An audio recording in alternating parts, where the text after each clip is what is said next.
মালয়েশিয়ায় কর্মী পাঠাতে সংকটের জন্য যারা দায়ী তাদের বিরুদ্ধে ব্যবস্থা নেয়ার হুঁশিয়ারি দিয়েছেন প্রবাসী কল্যাণ ও বৈদেশিক কর্মসংস্থান প্রতিমন্ত্রী শফিকুর রহমান চৌধুরী। দুপুরে সিলেটে সরকারি আলিয়া মাদ্রাসা পরিদর্শন ও মত বিনিময় সভা শেষে সাংবাদিকদের তিনি এসব কথা বলেন।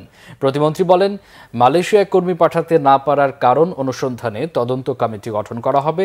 এই সংকট তৈরির পেছনে জড়িতদের খুঁজে বের করে শাস্তিমূলক ব্যবস্থা নেওয়া হবে।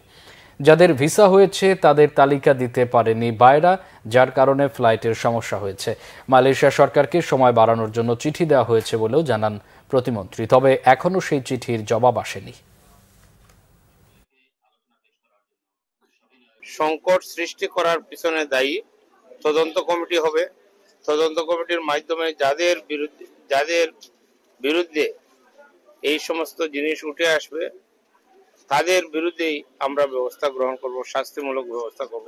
তাদেরকে ছাড় দেওয়া হবে না। মানুষকে নিয়ে ছিনিমিনি ফেলা করা মাননীয় প্রধানমন্ত্রী সহ্য করেন না, আমরাও সহ্য করব। যারা মানুষকে নিয়ে ছিনিমিনি খেলতেছে তাদের ব্যাপারে আমরা আইনানুগ ব্যবস্থা গ্রহণ করব।